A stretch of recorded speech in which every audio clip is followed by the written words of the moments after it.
Hi there, this is Becky of Miss B Group Travel. If this is your first time joining us, welcome. On this channel, we talk all things travel related.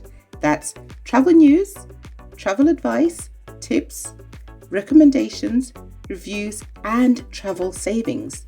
Today, I'm sharing with you 10 tips to avoid being scammed by fake holiday website and flight agents. So, if travel like me is your passion, do consider subscribing for more weekly content and or share our channel to a friend or family member who shares our passion. If you're a returning subscriber, thank you so much for coming back, and do stick around to the end of the video and share your thoughts or experiences if you've ever been caught out in this situation. Here we go. Hello! Before I begin the list, I just wanted to say, with modern technologies, scammers are in every industry. They're getting better and using more sophisticated methods to get hold of your data and money. Sadly, flight tickets and holiday sites are also not immune to scammers, despite all the regulations and tightening up that is put in place. Some do get through the cracks, and unfortunately, you may recover the funds, but the inconvenience of recovering your money can be frustrating, time-consuming, and mentally challenging. So hopefully, these tips that I'm going to give you can help you be a little bit more vigilant when making online or over-the-telephone bookings. Quick disclaimer, this is unbiased information based on my research experiences, and it's not a reflection of travel agents or flight providers who are legally and ethically trading appropriately. So, tip number 1, if the deal is too cheap or too good to be true, then this is usually a big sign and a red flag indicator that this might be a fake deal or a fake site. Some of them will have a message stating deal only available by calling this number. Again, you don't want to be diverted off something where you cannot actually see the terms and conditions, navigate the site a bit more and see if you can cross-match that with what the actual airline is doing or has got available. But that's usually how they bait people in with a very, very low offer. And to be honest with you, a lot of us, school holidays or Christmas period, you want to go away and visit friends and family or have a break. And if you got an offer which is very, very low, we're more inclined to want to book that and save some money. So if it's too good to be true, please do investigate it a bit further. Number 2, be vigilant with links, especially if you get a link from a company with a deal and they want you to click this link to be able to qualify for this deal. I wouldn't use the link. Most of the time, if I get a link or of an offer or sale that's going on, I will go onto that airline or to that holiday provider's website directly myself and see if this is available or check if this company is affiliated with them. In 2019, did you know that someone created a fake Delta Airlines website? And I believe one of the differences is that one of them had an S at the end, and the other one, the L in the middle of Delta, was actually an I. So a family were trying to book a crossover change flight, and in a rush, they actually paid their money. And not sure what happened with some of the stolen information that they gave on that site, but they did manage to recover somehow, some of their money. So be very vigilant with links. Some of these links as well are Trojans and will then infect virus and data capture some of your information on your page. So if in doubt, don't open links that you're not, that you're not aware of, or better still, go to the airline page and look at the offers and deals yourself. Number 3, physical address, landline. Remember, anybody can set up a website. Most of the scam websites may not have a physical address or landline. However, I will say, here in the UK where I am based, there are companies that will help you set up a physical address and phone line services. However, these are checked, but a few do fall through the cracks. How you can check if it's a new trading company, not to put them in with the scammers. They will have that information, and you can always check with the supporting company that gives them or provides them with their, landline and landline and physical address services. A few, I'm sure, like anything, will fall through the cracks, but this is one of the best ways to just check physical address and landline. They will most probably try and trade with you via WhatsApp or other numbers, so try not to get into that. Number 4 is something that I call bait layering. I'm sure a lot of you have been on a site or you've seen an ad for an airline, and then you have a lot of angry people under there saying, I bought a ticket, I didn't get this, or the airline knew nothing of it, we're currently taking them to the police, or we've currently reported it. And in between all of those, you'll have a few people saying, I have bought my ticket and had no problems. And what they do is they will sell to 10 people this offer, but 3 people will actually get the offer. Normally, these people are very active or are people that genuinely do write reviews. So they're used as bait. They will buy a ticket for £120 from London to New York. They will shout and scream about it. When you go onto the site, and it's normally a last minute deal, you will find that they have already endorsed them unknowingly, not saying they were together, because they actually received their ticket. You, however, will not receive your ticket or the services that are to do with the holiday or extra things that have been promised on there, because you were not part of the bait. And they do this long enough until they've made quite a bit of money, and then they go silent or go out of business, or the company then is now showing up on Companies House as non-trading. And they normally do it within the first year. Okay, I'm not saying that scammers have not been around or may have a company for 2 or 3 years, but this is normally the pattern. So the way you can avoid or try and investigate this is also look at the reviews, how long they've had the reviews, and the type of reviews.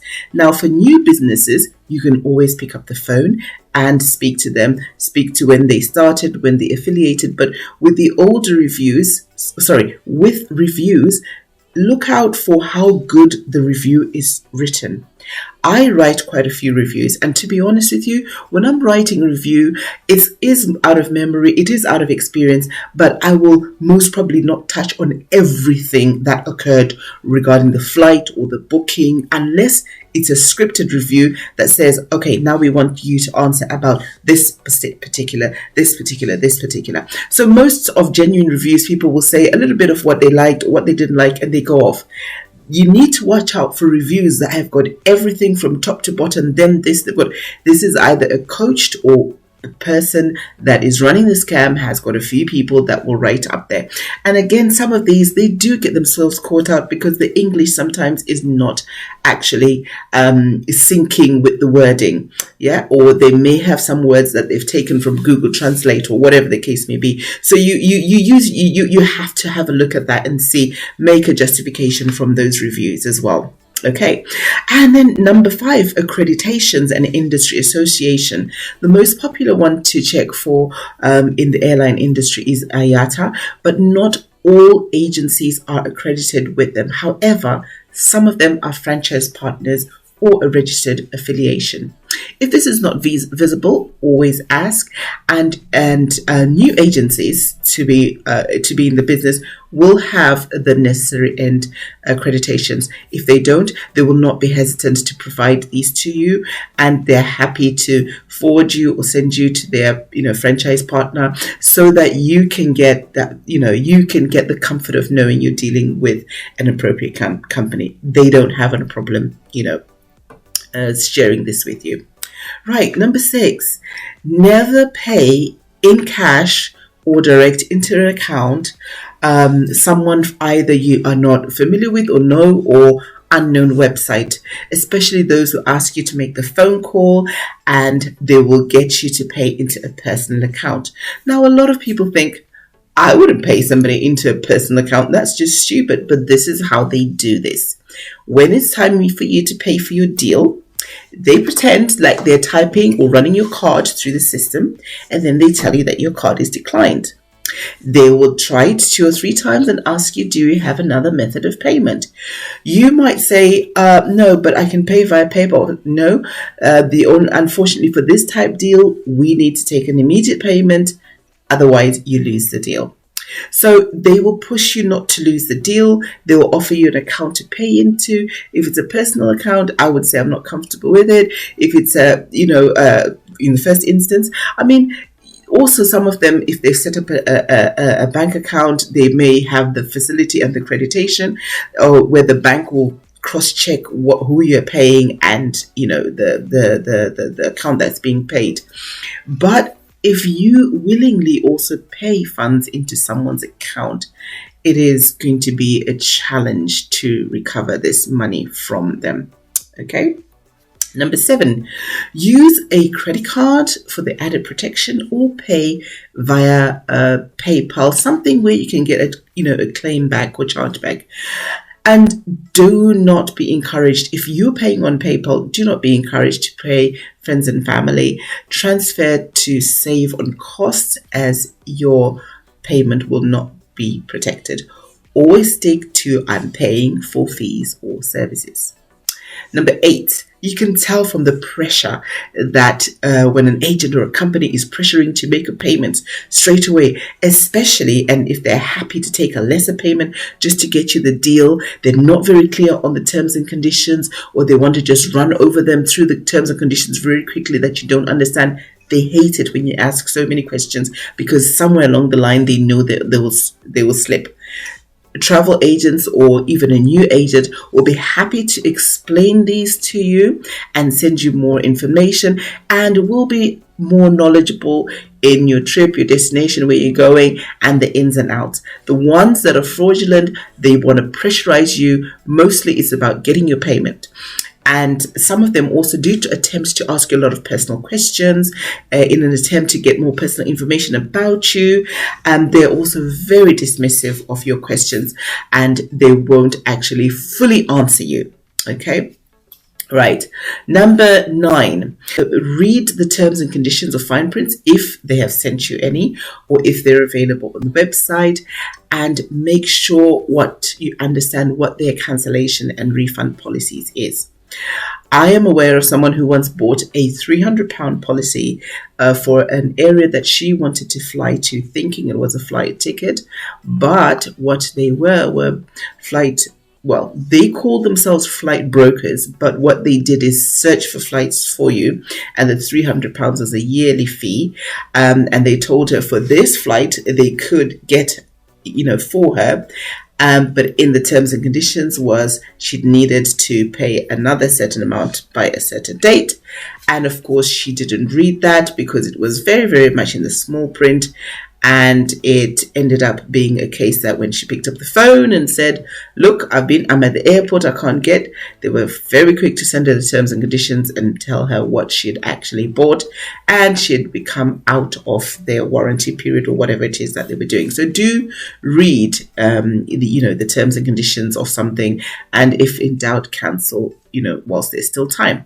And then last but not least, whilst nothing in life is 100%, if in doubt, use your common sense. Use your sense.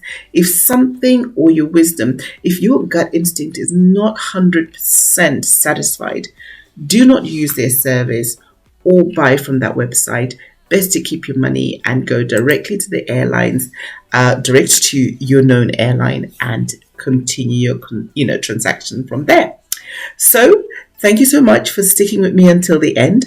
I do hope that some of the tips that I've shared here will help you. And as always, just be vigilant when you're booking, making purchases online, and hopefully you will not fall victim to these scammers. Thank you so much for tuning in, and see you next week on the next video. And do not forget to subscribe and invite your friends and family if travel is their passion. Take care.